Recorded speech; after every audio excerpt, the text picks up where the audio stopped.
Aslında Türkiye'ye gelmege bir niyetim yok edi. Böyle büyük bir niyetim yok edi. Ve mında da çoka kalmaga istemeyim. Her şey yarın yaxşı varsa, yarın uyga qaytacağım, kısmet etse. Переехал я в 2014 году. И представьте себе, человек, который с юридическим образованием, я закончил Одесскую национальную юридическую академию, продают запчасти на трактора.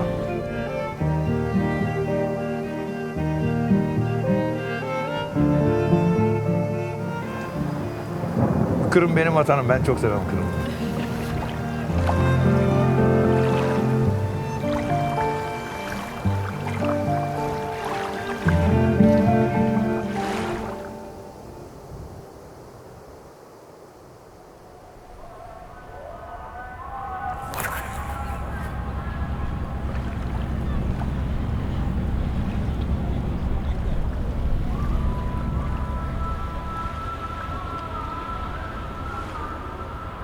Men mında aslında bilesizmi ne sebepten geldim? Anam babam kasevet etmesin dep geldim mında. Çünkü benim ana babam dedi ki, balam Kırımdaşımda oturma, senin için bu pek tehlikelidir, haflı. Şu sebepten bar Türkiye'ye. Anda yaşarsın belki bir iki ay, belki bir yıl ama ondan sonra kaytarsın.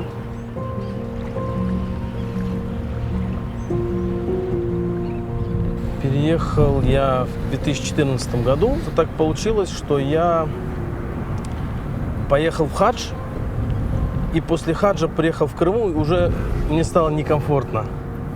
Почему-то, не знаю, очень стало некомфортно, и я принял решение, мы буквально за 3-4 месяца все продали. Вот с 97-летним Харбабашкой переехали сюда. Bizim kart babalar, bitalar 1860 yıllarında Kırım'dan çıktıktan sonra Romanya'nın Köstencire şehrine gelirler. Ben burada doğdum, Gebze'de doğdum.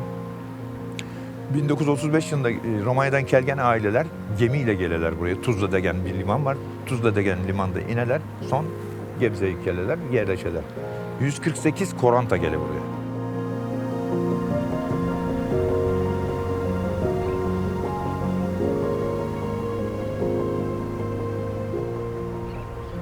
Kırım'da aslında inkişaf etmek için çok yönelişler var.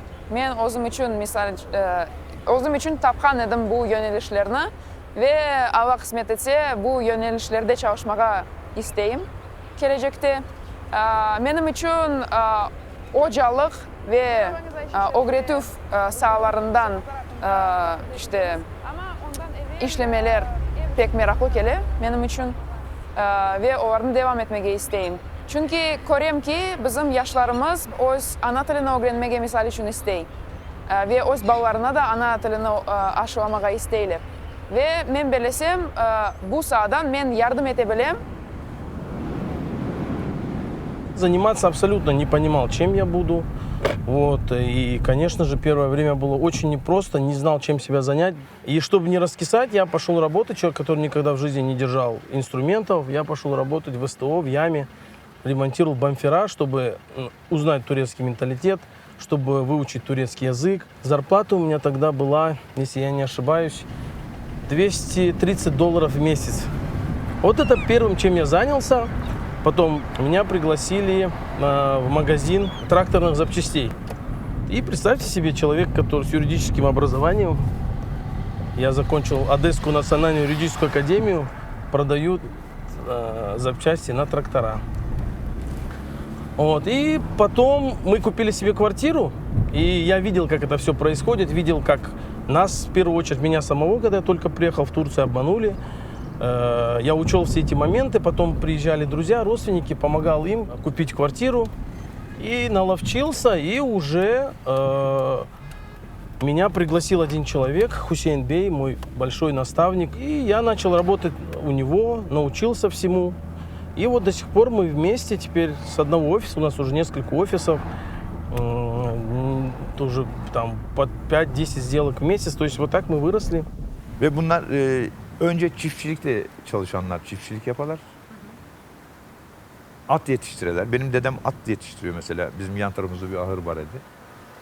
Son fabrika çok burada. Fabrikalarda çalışırlar. Ve bizim 1994 yılında bu Kırım Türkleri Derneğimiz kuruldu. Ben 40 yaştan sonra Kırım Tatar olduğumu öğrendim. Daha önce bilmiyordum. 40 yaşından sonra, 42 yaştım ben o zaman. Bizim Kırım Türkleri Gebze Derneğimizde beni birisi zorla götürdü. Burası sizin derneğiniz deyip ayıttı. Ben de işte 22 yıldır dernekten çıkmadım. Ve Kırım'la ilgili ne varsa her şeyi öğrendim. Ve bizim bir projemiz vardı aslında. Türkiye'den çok Tatar götürmek Kırım'a. Kırım'ı tanısınlar, Kırım'ı öğrensinler diye. İlk seferinde 10 adam götürdük. 2011 ayının Aralık ayında. Ve Radikova'da 5 evde onları yatırdık. O evlere akçe ödedik. Hani pansiyon sistemini alıştıralım halkımıza diye. Ve o insanları Tatar evlerinde yatırdık. Görün bakalım bizim Tatarlar nasıl yaşaylar bu evlerde diye. Ve o insanlar dost oldular onlarla. Ama Kırım ateşini şuraya onlara koyduk.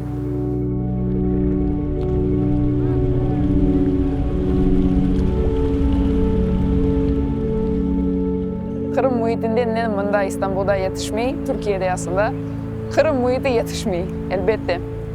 En birinciden insana ne gerek aslında? Korantası yanında olması gerek, yakın dostları olması yanında gerek, destek, yani kol tutup. İnsanların açık gönüllülüğü yetişmeyi İstanbul'da, Türkiye'de.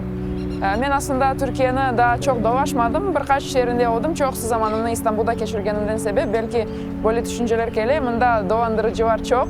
Ve işte onların hatası da değildir. Çünkü işte yaşayan muhitlerinden sebeptir böyle. Ну, первое, что меня здесь зацепило, самая главная черта турков, при всей их особенности, то, что турки очень добрые люди. Общество очень доброе, очень люди отзывчивые, это большой плюс. И хотелось бы, чтобы, конечно, и сам ты жил, и твои родственники жили в такой атмосфере добродушной. Из-за того, что в Крыму вот такие вот противоречия национальные, языковые, да, люди в какой-то части такие обозленные. Конечно, в Турции тебя могут и объегорить, в делах с турками надо быть очень-очень бдительным, но в целом он последний кусок хлеба тебе отдаст и всегда тебе поможет.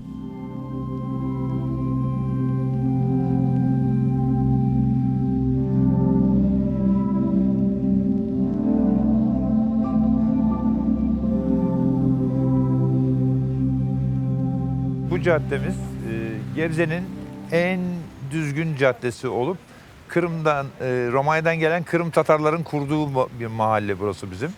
1938-35 yıllarında Romanya'dan Gebze'ye göç eden Kırım Tatarları bu Osman Yılmaz Mahallesi adı ama asıl Kırım Tatar Mahallesi olarak bilinen isimle bu cadde ve bundan bir üst cadde, bir alt cadde, 3 tane cadde olarak kurulmuş burası. O zaman bu evlerimizin, binaların olgan yerlerinde 750 metrekare içinde birer ev olarak teslim edilmiş 1935 yılında Kırım Tatarlarına, Atatürk'ün özellikle Kırım Tatarların Romanya'dan gelenlere verdiği yerlerdir. Şu anda tabii o tek katlı, bahçeli, azbarlı evlerimiz yok. Onların yerine kuvertelalar yapıldı. Şu anda çok insanlar yaşayıyor burada. Daha önce şu 3 tane caddede 148 koranta yaşayıyordu tek tek evler içinde.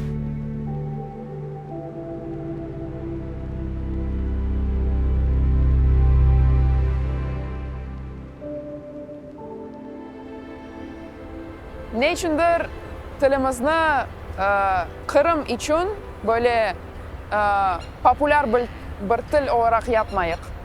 Yani benim için bu büyük bir mesele. Ben hala bu sualga cevap tapmadım.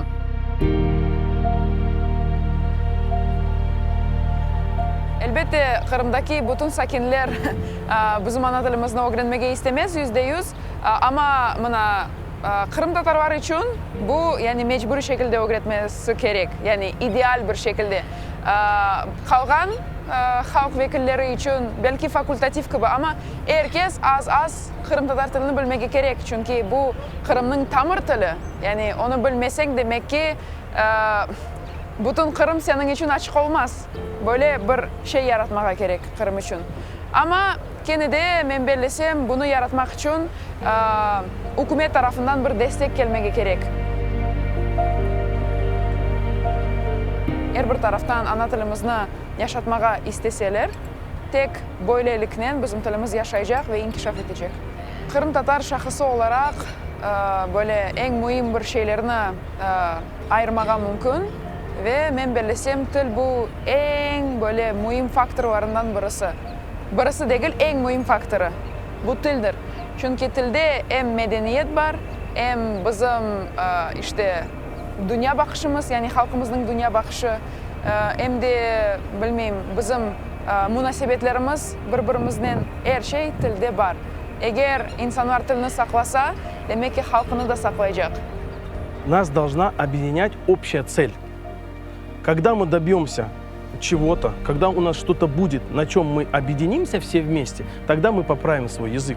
Понимаете, чтобы обучить крымского татарина крымско-татарскому языку, одного дома и улицы мало. Это должен быть орган, Министерство образования крымских татар, который это будет прививать людей с детского сада детям. Вот тогда у нас будет порядок и в языке, у нас будет порядок в культуре, у нас будет порядок в религии. Пока у нас не будет того, что мы вместе сделаем и от чего это будет расти как ростки, язык — это не основной фактор, который объединит людей. Потому что крымский татарин, который поддерживает сегодня российскую власть, оккупационную, и крымский татарин, который живет в Турции, поддерживает турецкую власть, либо украинскую власть, они могут разговаривать отлично на крымско-татарском языке, но это их не объединит. Понимаете? Поэтому язык — это не главный фактор. Мы должны заниматься бизнесом, мы должны обучаться, мы должны быть богатыми, и вследствие этого мы должны быть сильными. Вот тогда с нами начнут считаться. Сегодня считаются только с грамотными, богатыми и сильными.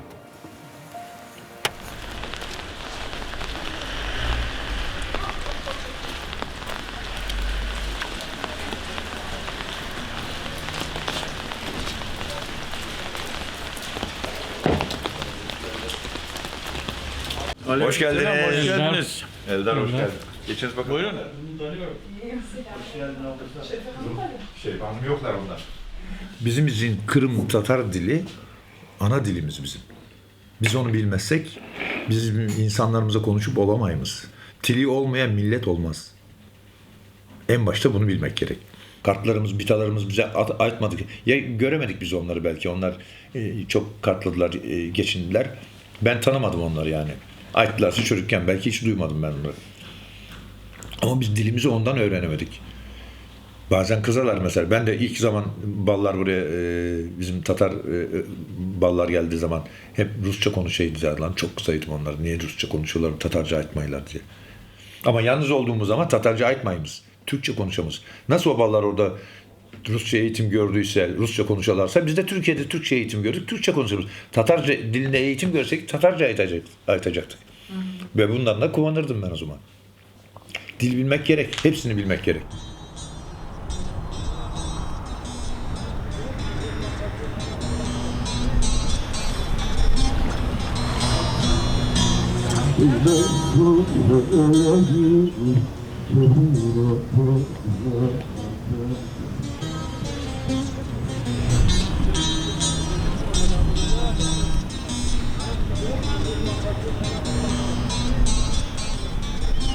Ne üçündür çok sık kişiler Kırım'a kaytmaya, Kırım'dan çıkıp Kırım'a kaytmaylar. Çünkü ben belesem, eğer de sen bir şeyini beğenmesen ve sen böyle pek tembel bir insan olsan, elbette sen aytacaksın, bunda bir şey yok, barayım başka yerde yaşayayım ve özüme kolaylık kıdırayım. Ama eğer de sen kolaylı yolunu kıdırmağa istemesen ve işanam ki Kırım Tatarlarının içinde böyle bir duygu var. Biz hiçbir vakit kolaylı bir yolunu saylap almayız. Biz her vakit en kıyın soyunu alamız. Çünkü bilemiz ki bu kıyın yolunun sonunda sabırın tubu sarı altın olacak. Biz bunu bilemiz ve bunun yaşayımız. Eğer bellesen Kırım'da ezan eşitilmeyi, yap bir şeyler. Eşitilsin ezan Kırım'da. Eğer düşünesin Kırım'da ana tilde laf etilmeyi, yap bir şeyler, yarat. Laf etsinler, balların laf etsin. Eğer de etrafta laf etmeseler, balların laf etsin. Ballarına göre belki başka korontalar da ana tilinde laf etmeye ister. Ve aslında bu yöneliş böyle yüksele, yavaş yavaş Kırım'da yüksele. Ben bu cereyanını göreyim. Yani bu proses şimdi başladı. Eğer de Kırım'da bu vaziyet değişmese, uzun müddet için böyle şeyler devam etse, эгер более баскынчы, сыкчы бир муит олса Кырымда беле, мен Кырымга кайтмага азырым. Я уехал по той причине, когда у меня родился первый ребенок, у меня дочь родилась в Крыму, я просто смотрел на этого ребенка, я понимал, что в таком Крыму перспектив нету. Полная изоляция от мира, полный информационный вакуум, экономически развиваться очень сложно. Я понимал, что да, это моя родная земля, но здесь крепнуть я не могу. Вот так вот бросить и уехать, когда ты здесь выстраивал бизнес, выстраивал свою жизнь, это очень непросто. И для этого должна быть мотивация, чтобы это было не просто так. Конечно же, государство должно, чтобы вернуться крымским татарам, нам должны дать права, как коренному народу. Это очень важно, чтобы мы себя чувствовали там дома, чтобы мы за эту землю не переживали, и в нужный момент мы за нее воевали. Потому что мы поймем, что мы воюем не за какого-то там конкретного президента. Мотивации будет больше, ты воюешь и отстаиваешь интересы своего государства. Это очень важно. Это в первую очередь. И, конечно же, чтобы была комфортная инфраструктура для крымских татар, чтобы люди видели, что дома лучше, чем где-то. Я думаю, и люди начнут возвращаться, и больше никогда никто с Крыма не уедет, потому что эта земля, возвращение домой досталось нам очень и очень тяжело. Вот, и я думаю, если бы не эти события, мы бы остались бы там. Если бы нам дали больше прав, этого бы не было, потому что мы отстояли бы интересы именно своего государства.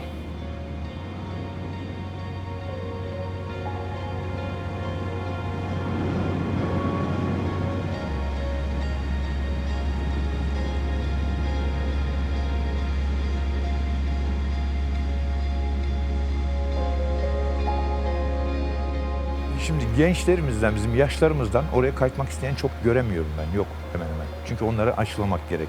Onları derneklere çekmek gerek. Kırım'a götürmek gerek. Kırım'a bizim buradan insanlarımızı götürmedikten sonra Kırım'ı sevdiremezsiniz. Anlatmakla olmuyor. Ya buradaki insanlarımız, Türkiye'de 6-7 milyon Tatar yaşar. Bunların içinden belki 500 tanesi bile orasını, belki 1000 tanesini bile. Gerisi bilmeyiz. Men belesem, men o'zimni afu etib olamam eğer men Kırımga qaytmasam. Chunki biz tek o'zimiz uchun javobgar değilmiz. Biz butun xalqimiz uchun javobgarmiz.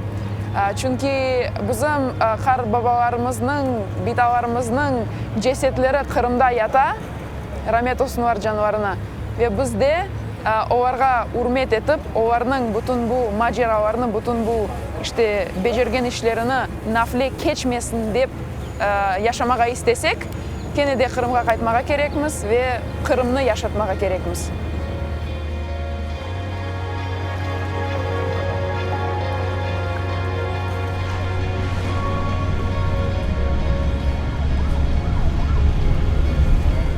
Мы пережили очень трагические времена, наш народ, но жизнь на этом не останавливается. Нам только говорят про депортацию, времена Челеби-Джихана, но нам не говорят про наши победы, про наши доблестных героев. Например, мы знаем про героев, но мы не знаем ни про одного какого-нибудь крупного военачальника крымско-татарского. Нам только говорят какие-то трагические моменты. Хотя у нас доблестных моментов очень-очень много, у нас история очень богатая. И нужно молодежи прививать это. Объединяющая весь народ момент – это, во-первых, наша национальная идентичность, это наша религия, это наш язык. Вот это самое главное. Мы должны что-то давать, мы должны что-то показать, какие-то результаты. Я хочу, чтобы в нас видели победители и перспективный народ, который у себя на родине и вообще по миру может что-то делать.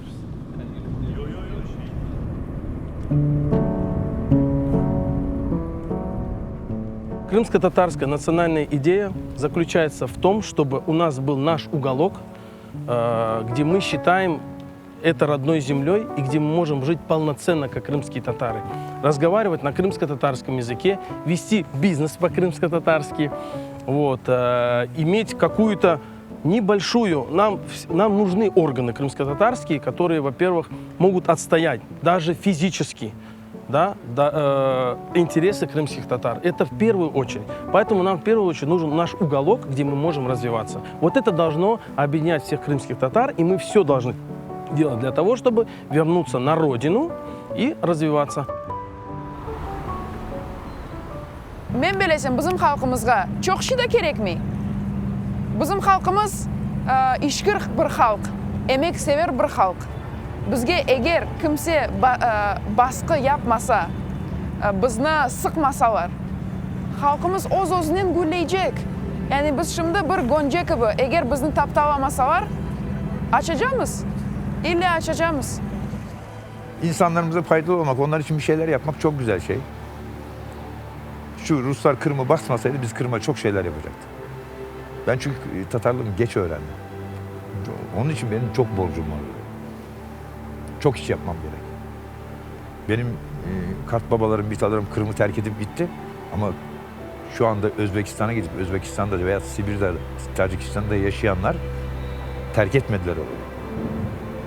Onun için benim dedelerimin buraya gelmesinden dolayı kalsalar da Rusya belki işgal edemeyecekti orayı. Belki 1 milyon nüfus olacaktı. 450 bin nüfus insanları sürdüler oradan. Biz Türkiye'de yaşıyorsak, bir ekmek yiyorsak bunun bedelini Kırım'a ödememiz lazım. Mesela.